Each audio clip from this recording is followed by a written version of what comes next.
Okay, so let's talk about our next step. By now, you should have gridded your subject, right? The subject is the person that you're drawing. 1 inch grid. Each square is exactly 1 inch. You should have numbered 1, 2, 3, 4, 5, 6, 7, 8 across the top, and then down one side, A through K.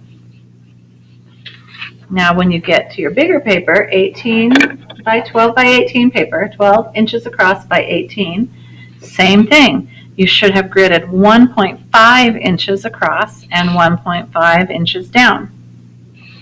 Then same thing, numbering 1 through 8 across, A through K down. Now what you're going to notice when you get to the bottom, you're going to have an extra letter. It's going to be a L, right? Yeah, L.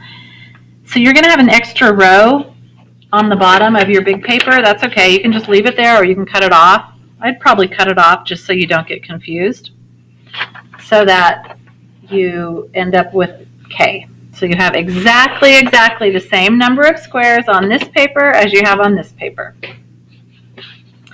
Then you're going to start drawing. Think back to contour. Oh, also, one more thing. You've also taken the time to trace on the face of the person you're drawing. You have drawn over with a pencil or a pen all the important lines. Like you can see, I did her eyes, wrinkles, just the basics so I can get it in there. Then, here we go.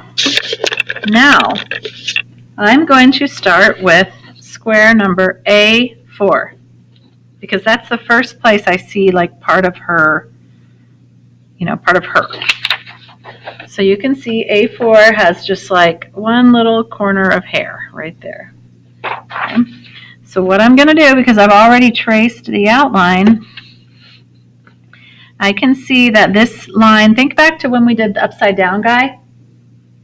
Okay, this line is just a little bit shy of halfway. It starts not halfway, but a little bit left of halfway. And it comes up and goes down, and then it comes up again on this line, just a little bit less than halfway again.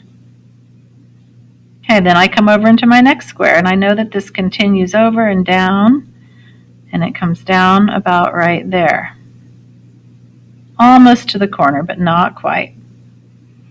Okay, and then I'm going to come down here to this square. There's really nothing there. It barely just kind of cuts off the corner of that square.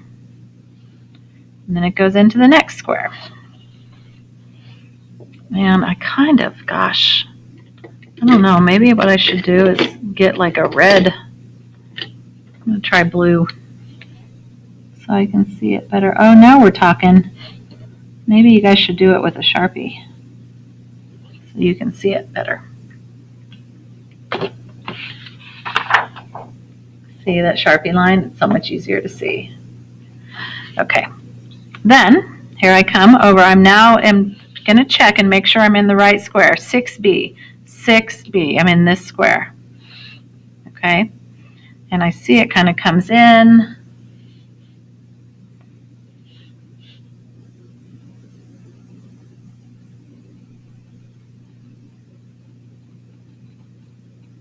Right down there.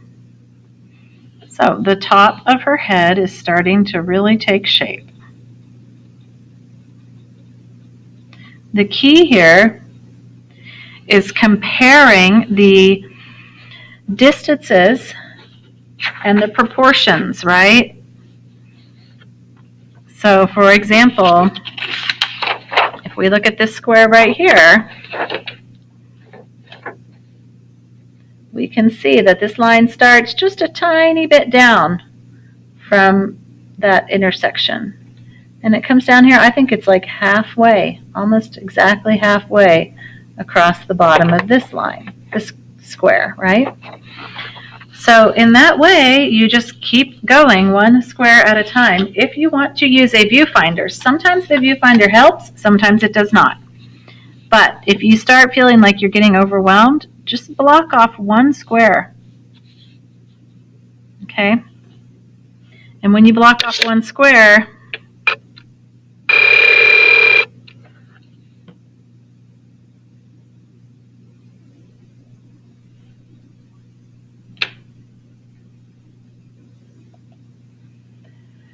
So when you're looking at one square at a time, you can see, look, this line goes right down the middle. It just divides it right in half, doesn't it? And then this line starts about a quarter of the way, and it comes out, and it almost touches that line, and then it comes back in, and then it almost touches that line again. Then here, we can see, instead of going, oh, this is her eye, oh crap, I don't know how to draw eyes, you just go, wait, I see this line. And it's about a third of the way down, and it curves, and then it comes back up. You know, just right underneath. You're just looking at the proportions. Okay, we move over to the next square, same thing. Now this is where the viewfinder might not be the best, because you kind of want to see, where this eye connects to itself, right? So sometimes you don't want the viewfinder. But that's a tool that you can use. So it's one square at a time, one line at a time, and comparing to everything around it. Okay? Oh no, look what just happened. Dang. Okay. Well, listen, if you use a Sharpie, it bleeds through. Now I have blue marker on my drawing, but not too much, so I'll survive.